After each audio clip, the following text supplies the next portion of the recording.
แบบโทรศัพท์มันเสียเนาะมันเนาะมันทึกน้ำมันหมับอืมมันมันมืดเลย มืดเลยแบบจอบ่เห็นเลยจอเนาะ มันตายแล้ว อ๋อ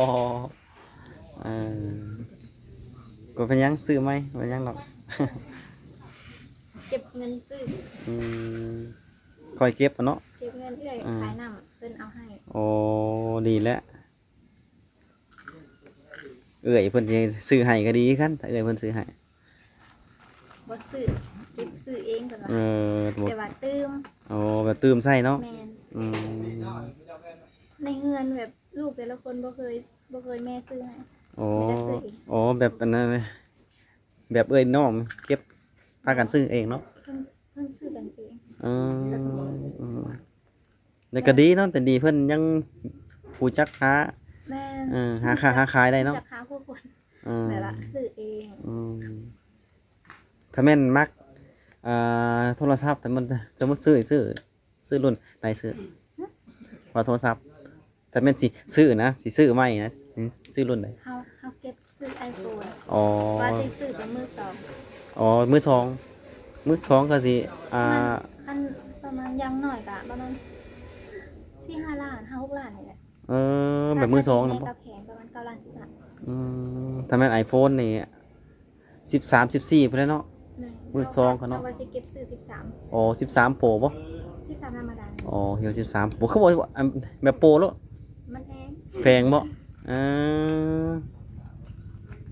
อย่างใน13 Pro เนาะโอ้คือว่านะเคยใส่iPhone ผู้สาวสมัยนี้เขามักใส่ iPhone แหละสมัยนี้ครับ กล่อง มัก งาม มันงามกล่องมันงามเพื่อเอาไปเซลฟี่แอป ถ่ายคลิปลงใน TikTok ที่ยังเนาะอะไรก็ได้ผมว่ากล่องมันงามเนาะ iPhone เนาะ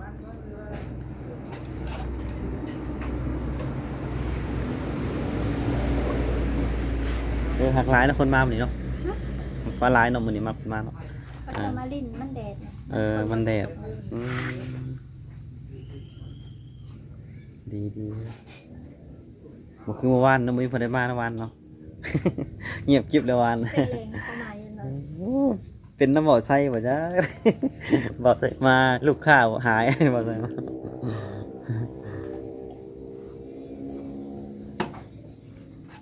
โอ้ถ้าบ่อไส้เห็นคลิปนี้ก็ เราเครียด เครียดแล้ววันตีโอเครียดแล้วมั้งเพราะว่าเรายังสิมาอยู่แล้วยังสิมาอีกแล้วเราบ่ไปใช่หรอกแล้วเลาะน้ำมันนี่แหละบ่อไส้เราบ่ไปทุกเราบางทีอาจสะท้อนเราไปหักเราไปไกลได้เราไปนะไปผู้เดียวเราเก่งยอมขี่รถผู้เดียวถ้าแม่นค่ำเนี่ยมันอยากย่านไปค่ำไป คนรัก ย่านคนรัก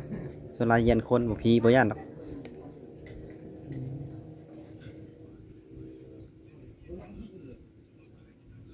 นี่พี่น้องมื้อนี้มาหาน้องเพิ่น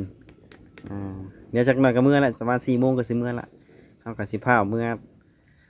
อเวียกคือกัน มาพาวในมื้อนี้บ่ฮอด5 โมงหรอกแต่ละมื้อเดี๋ยวสิมาพาวในบัดนะ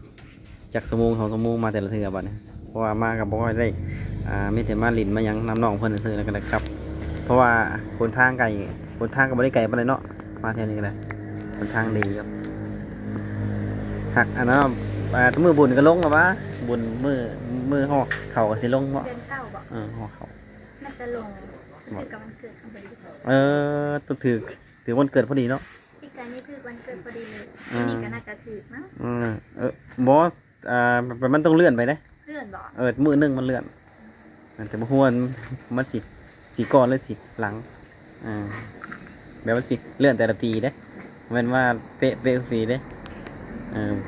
แต่มันก็เลื่อนได้แต่ละปีก็ได้